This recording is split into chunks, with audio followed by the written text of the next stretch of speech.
Hi everyone, and welcome to the Infant Training webinar. I'm Terry Adolphson, Program Specialist for the Child and Adult Care Food Program in the Spokane Field Office.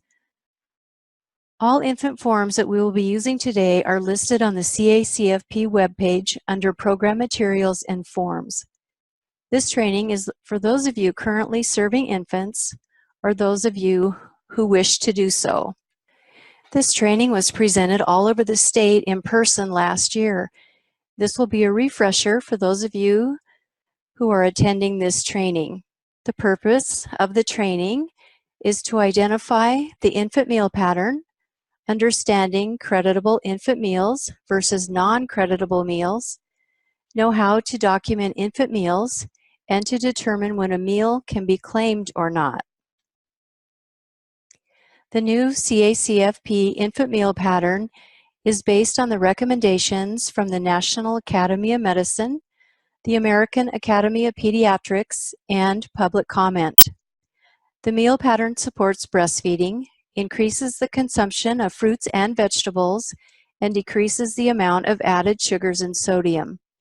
The new infant meal pattern was implemented on October 1st, 2017.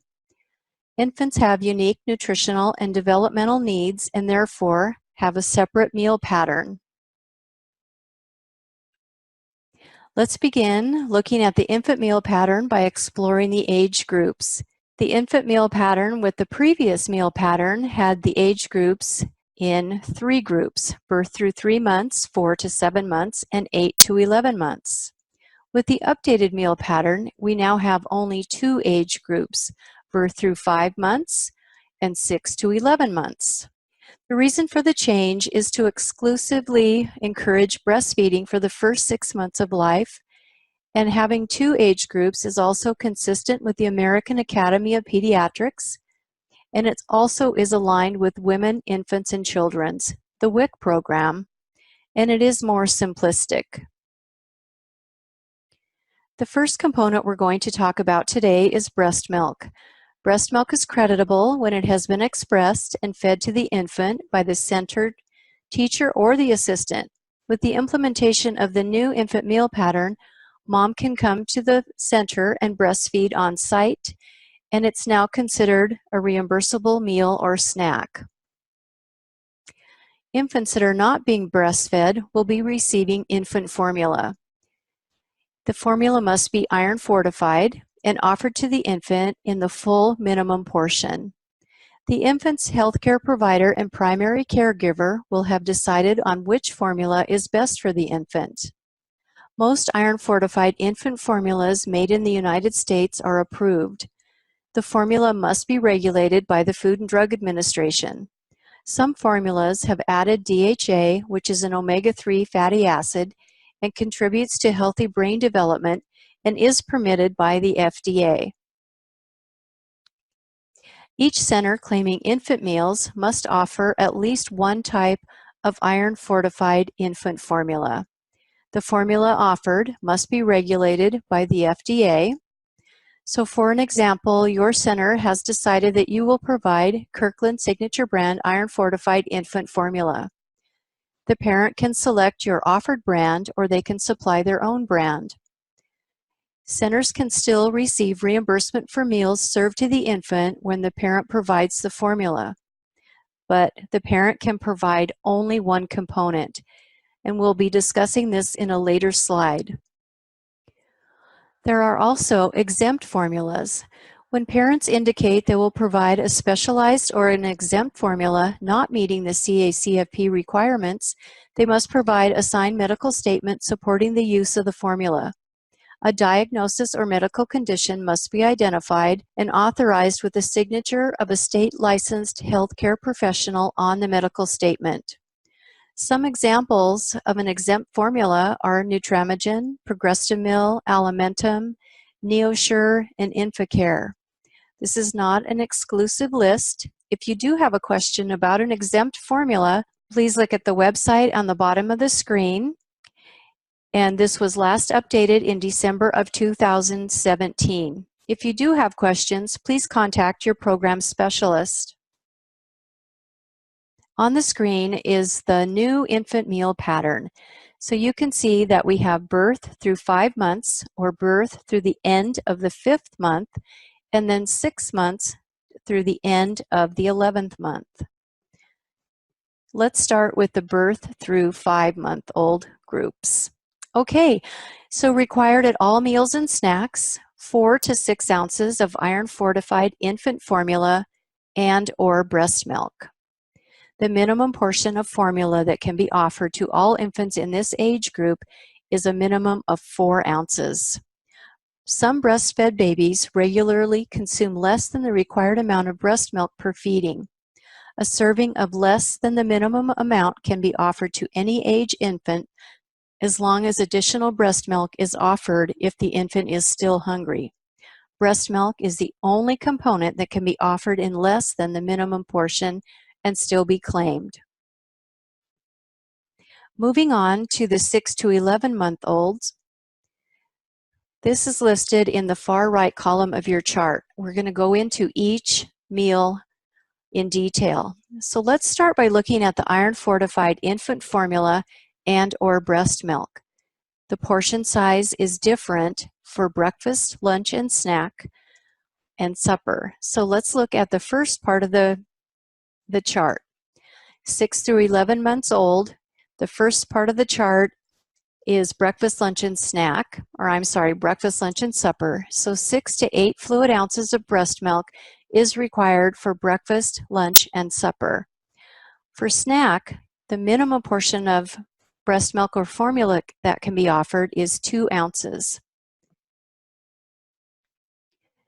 So iron-fortified infant formula and or breast milk is required at all meals and snacks for infants 6 to 11 months old, and then solid foods when the infant is developmentally ready.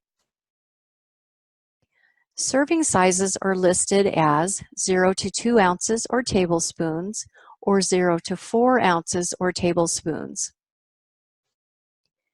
The serving size ranges recognize that all infants will not be ready to accept solid foods at exactly 6 months. However, offering the solid food components to an infant in the 6 to 11-month-old age group is required when the infant is developmentally ready. As you can see here, for breakfast, lunch, and supper, they have the exact same meal pattern and the same portion sizes. Iron-fortified infant cereal is no longer a required component at breakfast. So breakfast, lunch, and supper, iron-fortified infant formula and or breast milk is required. And iron-fortified infant cereal or a meat alternate can be served in place of the iron-fortified infant cereal. You can now serve lean meat, fish, poultry, egg, dried beans or peas, cottage cheese, or yogurt. Infants in this age group may now be served whole eggs rather than just the egg yolks.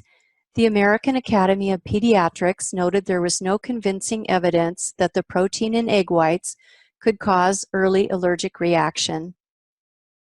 Another new addition to the infant meal pattern is infants can be served yogurt as long as the yogurt meets the sugar restriction. Yogurt can be part of a nutritious meal for an infant without contributing to the preference for sweet foods when the sugar is limited. Soy yogurt is not allowed, and tofu is also not allowed for infants. The last component is a fruit or vegetable, which is now required at breakfast, lunch, and supper. With the change, the new meal pattern, juice is no longer a creditable item to be served to infants. I do want to point out that the infant meal pattern is not the same as the child meal pattern for the fruit and vegetable components. The infant meal pattern does not separate out the fruit and vegetable component. They're the same component for infants. There's been a major change to the snack meal pattern for infants. So required at snack, iron-fortified infant formula and or breast milk in a 2-ounce minimum portion, and a fruit or vegetable, not juice, and also either iron-fortified infant cereal or ready-to-eat cereal or bread or crackers when the infant is developmentally ready. So as you can see, cereal could be an adult cereal served as snack to an infant as long as it meets the sugar restriction. So let's look at some infant meal pattern takeaways for the 6 to 11-month-old age group. Breast milk or iron-fortified infant formula is required at all meals and snacks. Formulas and cereals must be iron-fortified. Added DHA is okay. Fruits and vegetables are required if an infant is developmentally ready. Juice is not a creditable component. Iron-fortified infant cereal is not required at breakfast. Cottage cheese, yogurt, and whole eggs could be served instead of the iron-fortified infant cereal as a meat alternate at breakfast, lunch, or supper. Cheese food, cheese spread, and tofu are not creditable with the infant meal pattern. So some examples would be cheese spreads out of a can, like Cheese Whiz, Cheese Whips, cream cheese, and imitation cheese, such as American Singles, are not creditable. Those cheese products tend to be really high in sodium. And remember, tofu is not creditable for infants. So let's talk about the additional meal components that are required for infants, starting with cereal. To be creditable as an infant cereal, they must be iron fortified. They can be mixed with breast milk or formula. So non-creditable infant cereals are non-iron fortified infant cereals containing fruit, jarred infant cereals, and adult cereals. So let's take a look at some cereal comparisons to see which ones are creditable and which ones aren't. On the left, we have creditable infant cereals. These cereals can be single grain or multigrain. As you can see, we have different name brands. We have Gerber rice cereal, we have a beechnut oatmeal, and we have an Earth's Best whole grain multigrain cereal. All of these infant cereals are iron fortified with 45% electrolytic iron. Electrolytic iron is the type of iron that an infant can assimilate. And once an infant turns 6 months old, they start to lose their iron stores. On the right, there are some non-creditable cereals that we can't count for reimbursement for infants. Even though we can see Gerber oatmeal, Gerber multigrain, and Gerber mixed cereal. Even though these do have 45% electrolytic iron, we've also seen that they have added banana, they've added apples and sweet potatoes, and they've added apples and bananas. So once a fruit or vegetable is added or another component, they are no longer considered creditable. Quaker Oats is an adult cereal. We all know that Quaker Oats are healthy cereal, but for infants, Quaker Oats has 10% iron, and it is not electrolytic iron. Cream of rice cereal, even though right on the box it says great for infants, it too has 10% iron and it is not electrolytic. So we have Cheerios up there as a non-creditable grain item. What I do want to note is put a green check mark on cereals because it can be served as the grain item at snack. It would not count as an infant cereal to be served as the cereal or meat alternate at breakfast, lunch, or supper, but it does count as a grain or adult cereal at snack only. So let's move on from cereal to fruits and vegetables. So we want to make sure that you introduce new foods slowly. If you're making them in your kitchen, you want to make sure that you prepare them texture appropriate for the age and development of the infants in your care by pureeing, mashing, mincing, or dicing the food. But you should not be adding salt, sugar, spices, or fat. The infants just don't need the extra calories or anything else added to their fruits or vegetables. And remember, juice is not allowed. So if you're not preparing the food in your kitchen and you're buying commercially prepared fruits and vegetables, we're going to figure out here which ones are creditable and which ones are not. So to be creditable, a fruit or vegetable has to be the first ingredient. It can be a combination of multiple fruits or multiple vegetables or a combination of both. Non-creditable fruits and vegetables that are commercially prepared would be when water is the first ingredient, if it's an infant dinner or dessert, a fruit or vegetable juice, or a juice drink. So let's take a look at some different packages and see if they are creditable or not. The one on the left, the ingredients, peaches, peach puree, and ascorbic acid for freshness, that would be creditable. It's just peaches and water. The non-creditable peach dish that we have is peach cobbler, and that would be your first clue. This one would be considered a dessert. Ingredients, peach puree, with the first ingredient being water. And as you can see, they added rice flour. So once they add another component, it makes it no longer creditable. So be really careful that you're reading your labels. Let's take a look at another comparison. We have two different kinds of apple fruit mixtures here. The first one is apples and ascorbic acid. That would be creditable. The only thing in there is apples and the vitamin C for freshness. The non-creditable one has fruit and oatmeal. First ingredient, apples, but here we've added oat flour, making this a combination item which is not creditable for a fruit and vegetable. Let's try another one. The one on the left is creditable, green beans and water. The one on the right, broccoli and carrots. That sounds great. We know broccoli and carrots are healthy, but the first clue here on this one is water is the first ingredient, and rice flour and dried Parmesan cheese have been added along with skim milk and butter. Here is one that's creditable. This is an organic green beans with water and tuna oil, which is the source of DHA. And remember, DHA is an omega-3 fatty acid. A lot of times it's put in baby food to help to contribute to the brain health of the infant. And the FDA has approved this. USDA says it's now creditable to have DHA added to baby formula, baby cereal, and fruits and vegetables. Let's take a look at a couple more. These are both from Earth's Best.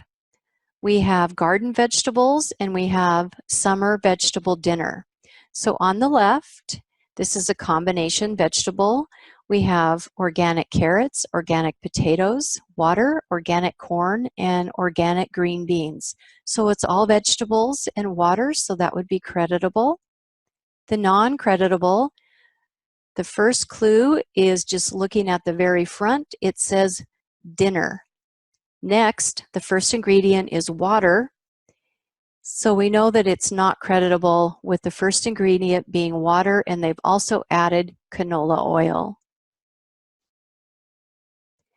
So pouches are really popular, and pouches can be creditable or non-creditable. You do the same thing. Make sure you're reading the ingredient list.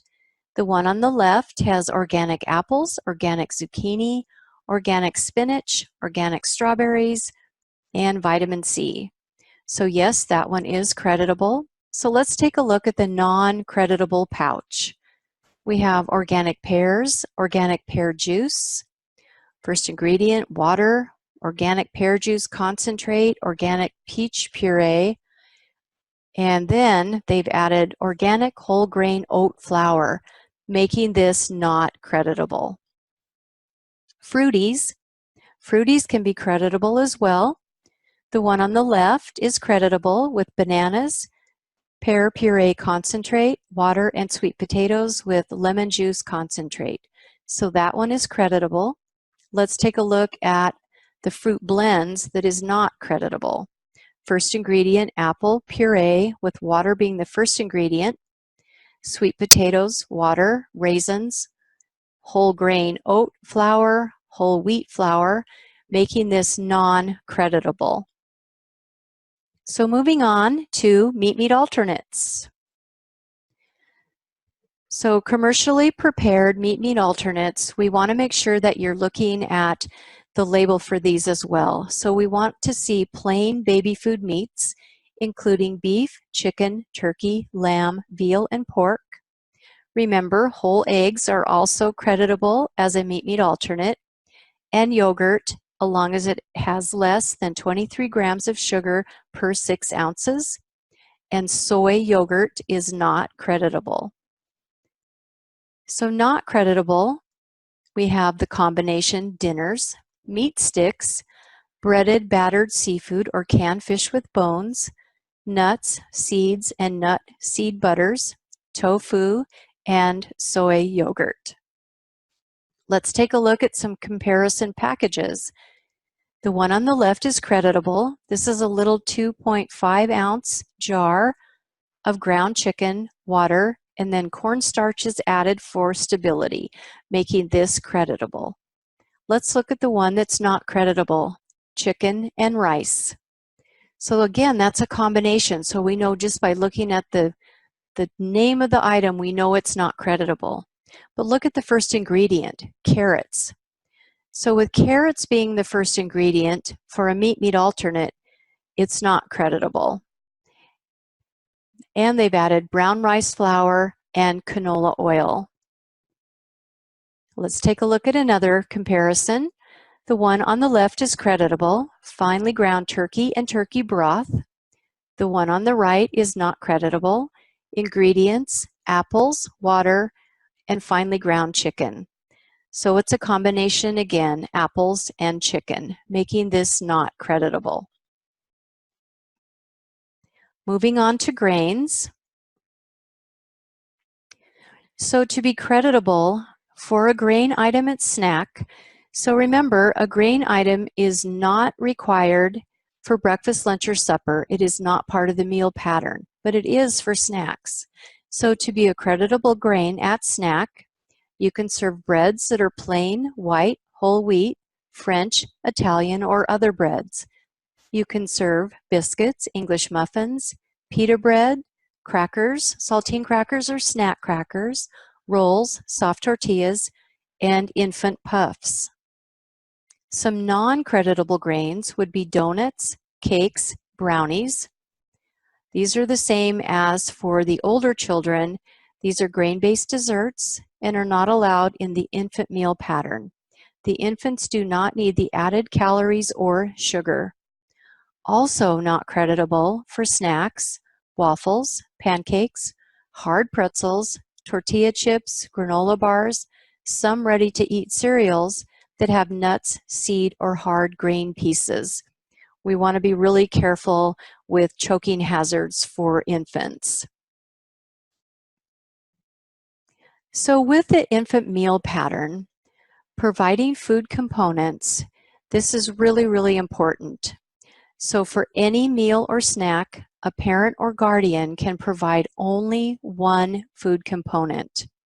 So if mom is supplying breast milk, that is a component, and she's only allowed to provide one component for the center to be able to claim that meal. Also, formula is a component.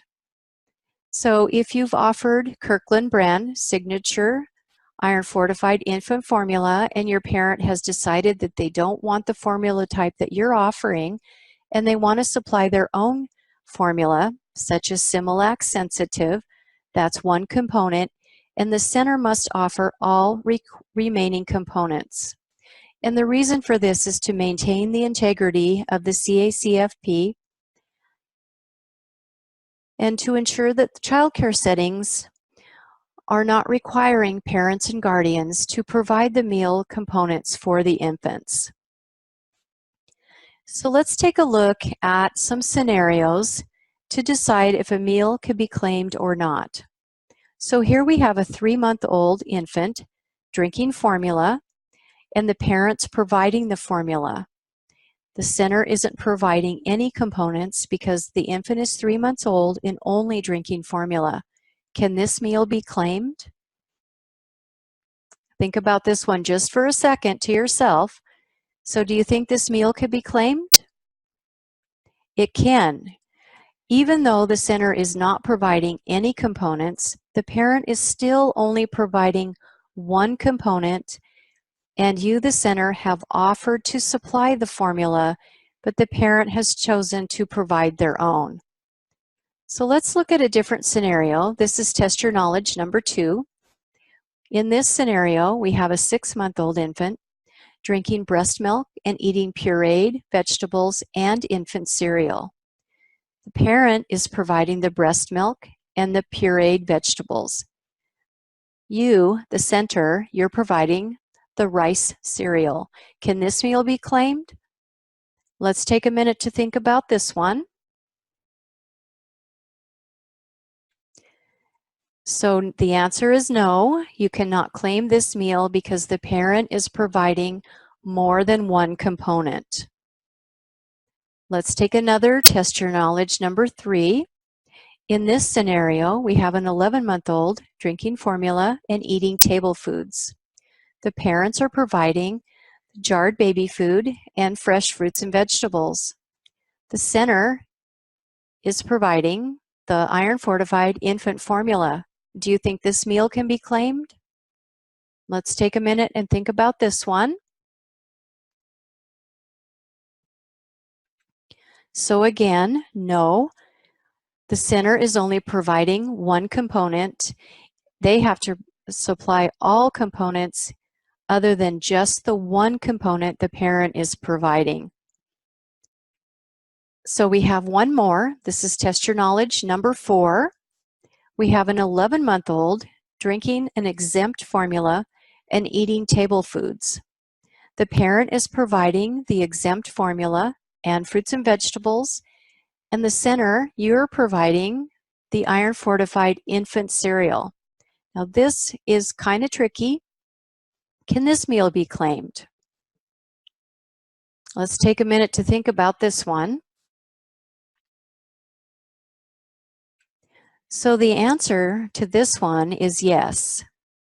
With a signed medical statement from a recognized medical authority, this is the only time a parent can provide one component and an additional component with a medical statement, and the center is only providing one component. We have developed a flow chart claiming infant meals. This is also posted on the CACFP webpage, and this will help you in determining if you could claim a meal or not. So let's do a scenario using the flow chart. So we have a parent providing the formula or the breast milk, and the center is providing all other required components. So by following the arrows, yes, this can be a reimbursable meal. A really good idea would be to have this posted in all of the infant rooms so all of your infant teachers would know when they would be able to claim a meal for an infant or not. So let's take a look at some sample infant meals and see if you think this is a reimbursable meal. This is a breakfast, and you can see the meal pattern chart on the right side of your screen. This infant is being offered 6 ounces of iron-fortified infant formula, 3 tablespoons of scrambled eggs, and 2 tablespoons of applesauce. Is this a reimbursable meal? Yes. So remember, at breakfast, a meat alternate can now take the place of the iron-fortified infant cereal. Let's take a look at another breakfast. This infant is being offered 6 ounces of iron-fortified infant formula, 2 ounces of yogurt, and 2 tablespoons of squash. Can this meal be claimed? Is it reimbursable? Yes. as long as the yogurt meets the sugar restriction. How about this snack? We have 3 ounces of breast milk, 2 tablespoons of Cheerios, and 2 tablespoons of bananas. Is this a reimbursable snack? Yes, as long as your Cheerios meet the sugar restriction. So plain Cheerios meet the sugar restriction. You do have to read the ingredient list and the nutrition facts label to make sure that if you're serving pumpkin Cheerios or apple Cheerios, that they do meet the sugar restriction. So we want to talk a little bit about the transitional period. And this is after the first birthday, between the 12th and the 13th month. This is where you want to transition from infant formula to cow's milk. So starting at the beginning of the transition period, you'll want to start out with a ratio of more infant formula, and by the end of the 13th month, you should have transitioned all the way from the iron-fortified infant formula to all cow's milk, which would be whole cow's milk. So you do need to have a medical statement if an infant is not ready for cow's milk after the 13th month, or if you have infants that are not ready to be served the meal pattern. If you have an infant after the transitional period still on breast milk, you can serve breast milk and be reimbursed for any age child receiving breast milk as long as it meets the minimum portion. So once an infant turns a year old, if mom does not supply the minimum amount of breast milk, you must add whole milk to equal the amount for the infant. So if mom is supplying a 1/4 cup of breast milk, the minimum portion is a 1/2 cup, so you would be required to add a 1/4 cup of whole milk to equal that 1/2 cup portion. They don't need to be mixed together in the same cup, but it does need to meet the minimum portion. So we're going to take a 2-minute stretch break. Okay, welcome back. So we are in part 2 of the infant session, and this will be how to claim those infant meals. When claiming infant meals on the CACFP, each center is mandated to offer at least one type of formula. The formula type your center will be offering should be posted in each infant room, or you could have it in your parent handbook. Here is an example. We just typed this up. We're Happy Tots Child Care Center, and we're telling all of our infant parents that we are offering Kirkland's signature brand iron fortified infant formula. So now the parent has a choice of our formula, or they're welcome to bring their own. And remember to put the statement on the bottom of your form. Here is an example of a parent board where we've got the CACFP infant meal pattern posted along with the center provided foods that our center will be offering for each of the infants. It's not required that you have a parent board because all this information can be in the parent handbook.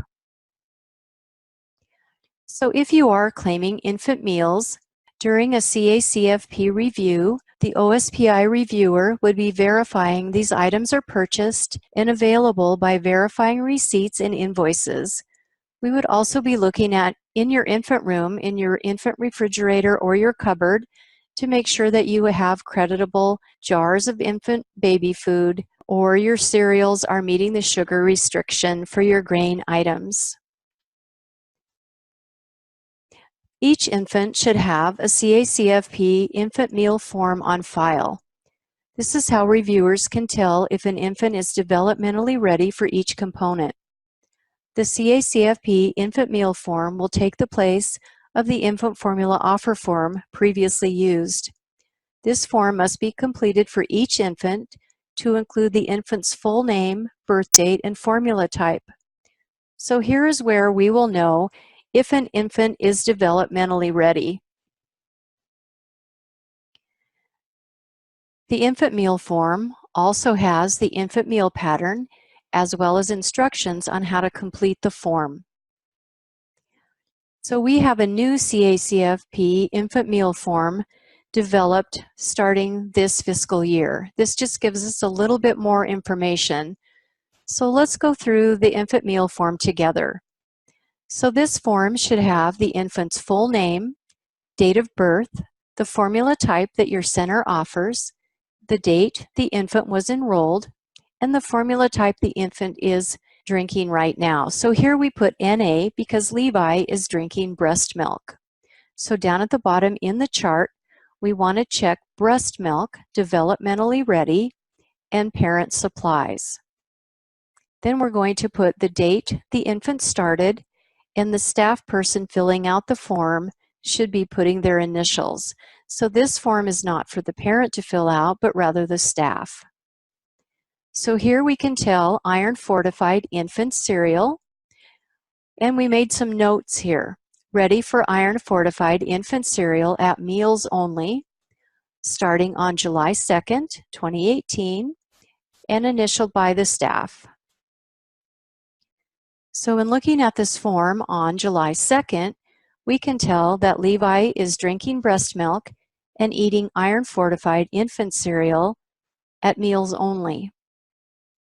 Next, fruit or vegetables, introduced to vegetables, meals only on August 1st, 2018. And again, the staff initialed. So that's not a lot of room to make notes. So we made a note section on the bottom of the form. So here we can keep adding more information as the infant is introduced to new food components. So here we have, Mom wants Levi to have breast milk at snack as the only component. And this is August 1st, 2018, and signed by the staff. So on August 1st, if we were looking at Levi's infant meal record, we would see for snack that Levi should have breast milk as the only component. So if he's missing the fruit and vegetable and grain at snack, that would not be a disallow. So moving down a little farther on the form, we can see that Levi switched from breast milk to iron fortified infant formula on August 18th, and it is a parent supplied meal component. Also on August 18th, Mom wants Levi to have baby food from a jar, not table food, and it was initialed. On August 25th, Levi is now eating fruits from a jar as well as vegetables. And on September 1st, Levi is now eating plain, strained baby food meats. On October 1, we can see Levi can have all center foods, including grains and crackers. So now when we're looking at an infant meal record for Levi, after October 1, 2018, we should see all meal components at all meals and snacks being recorded for Levi. If not, then this is where we would have infant meal disallows.